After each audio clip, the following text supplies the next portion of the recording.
Yo, vous allez bien? Moi en tout cas je déborde d'énergie, mais surtout je crève la dalle. Alors cette vidéo je vais te la tracer en 2-2.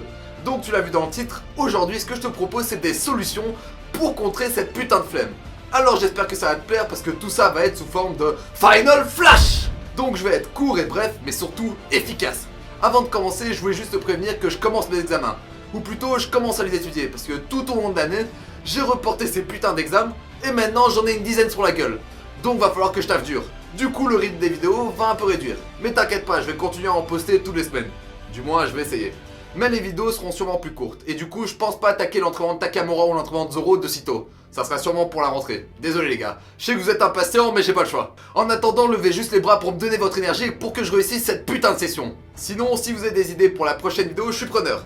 Parce que pour l'instant ce que j'ai en tête pour la prochaine vidéo, je pense que ça va être soit de la vidéo sur la méditation, soit de la vidéo sur 5 plats de secours. Comment bouffer quand on n'a pas le temps? Dis-moi ce que t'en penses ou dis-moi ce que tu veux tout simplement. En attendant, on va enfin attaquer le sujet principal de cette vidéo et ça commence maintenant. L'exo!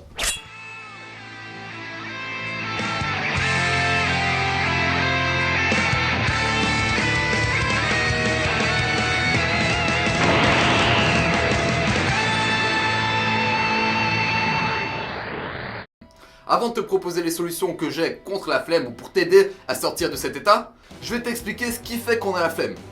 Pourquoi est-ce qu'on est si fatigué ou on est si démotivé à faire telle ou telle action? En gros, faut savoir que l'humain n'a jamais été aussi flemmard. Pourquoi?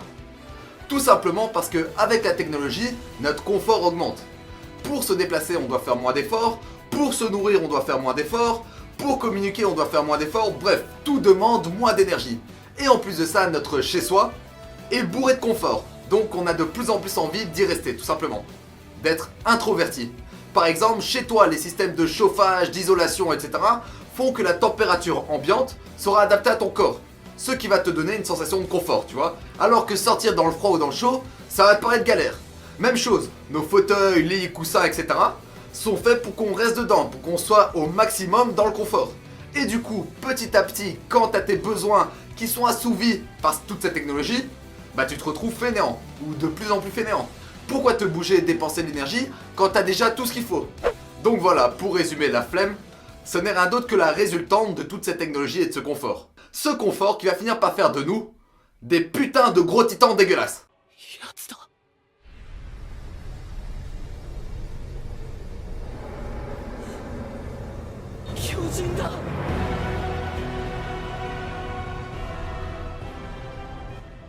Parce qu'en plus de te faire moins bouger, moins dépenser d'énergie, etc., cette flemme par exemple va intervenir dans la cuisine. Au lieu de te cuisiner un plat, ce que tu vas faire c'est que tu vas aller au Quick, au McDo et tu vas acheter de la merde, et des titaneries. Ou alors tu vas commander des pizzas et plein d'autres merdes. Et c'est pour ça que les fast-food marchent si bien. Tout simplement parce qu'ils profitent de notre flemme de cuisiner. C'est nous les pigeons dans l'histoire. On mange chez eux pour devenir obèses et dégueulasses. Alors pourquoi est-ce que je vais venir te parler de flemme? Qui suis-je pour te donner des conseils là-dessus? Bah tout simplement parce que moi, je suis un des plus gros flemmards de notre génération. Je te jure, c'est un truc de dingue. Je déteste parler en moi-je, mais franchement, je suis un des plus gros flemmards dans le sens où je suis capable de manger en m'endormant. Et cet état me rend tellement dégueulasse que j'ai dû trouver des parades, des contres si tu veux. Et la preuve que ces contres fonctionnent, c'est tout simplement que j'ai réussi à gérer sport, YouTube et études. Bon, études c'est un peu la merde, mais au final ça va passer. Comment est-ce que j'ai fait?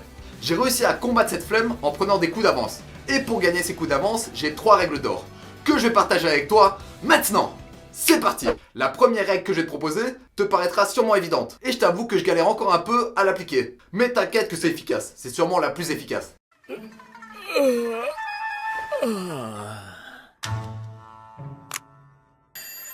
なんか素直にこのベルを止めるのは納得いかねえ。かといってこのままにしてちゃずっとこううるさい音が鳴りやまねえし。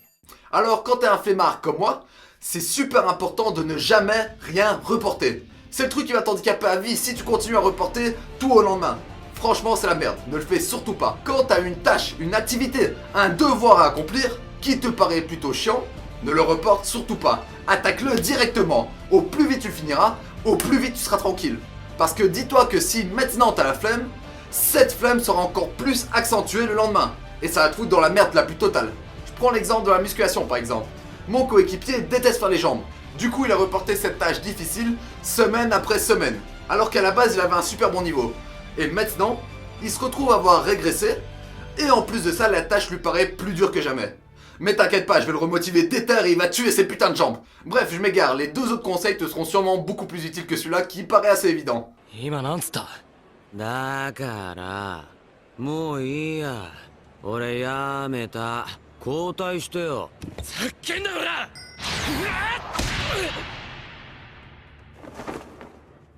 Donc le deuxième conseil que je te propose est de préparer tes coups à l'avance. Et ça c'est super important. Je m'explique, t'as la flemme de faire à manger, de gérer ta bouffe, etc. Qu'est-ce que tu peux faire dans ce cas-là? Dans ce cas-là, ce que tu dois faire, c'est préparer tous tes repas le soir. Ou les préparer pour avoir une fournée de plusieurs jours de suite. Et si t'es vraiment dans la merde, prépare des solutions de secours, des plats d'urgence. Comme je te l'ai dit, dans mon sac j'ai toujours une solution de rechange. Mais je vais développer de ça dans une des prochaines vidéos qui sera 5 plats de secours pour te dépanner quand t'es dans la merde et quand t'as pas le time. Alors bien évidemment, ça marche aussi pour le sport. T'as des trucs qui nous font plus chier que d'autres, qui génèrent de la flemme. Par exemple, flemme de faire les abdos. Alors qu'est-ce que tu dois faire? C'est préparer ton coup à l'avance et faire les abdos en début de séance. Et pas à la fin, parce que à la fin tu vas skip direct. Même chose, si t'as la flemme de faire les jambes, ce que tu fais c'est que tu le mets en début de semaine. Et c'est une façon de prendre un coup d'avance sur ta flemme. Parce qu'au final la flemme c'est le meilleur ami de la fatigue. Donc dès que t'es fatigué, ta flemme grandit. Alors tu seras beaucoup plus efficace pour combattre cette putain de flemme quand t'es full énergie. Et au final, même chose pour les cours. Qui suis-je pour donner des conseils au niveau des études? Mais ça paraît assez évident. Finis tes devoirs le plus vite possible. Donc arrange-toi pour les finir bien avant la remise. Mais là on commence un peu à se rapprocher du premier conseil. Donc on va plutôt aller vers le troisième conseil. Ma règle d'or ultime, tu vas voir.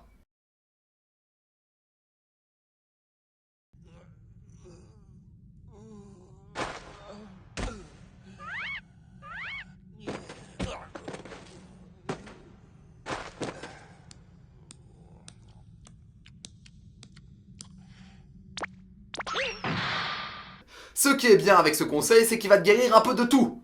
De la flemme, mais aussi de la peur. Je m'explique. La flemme arrive aussi très souvent par réflexion. Par exemple, t'es dans ton lit, qu'est-ce que tu vas faire?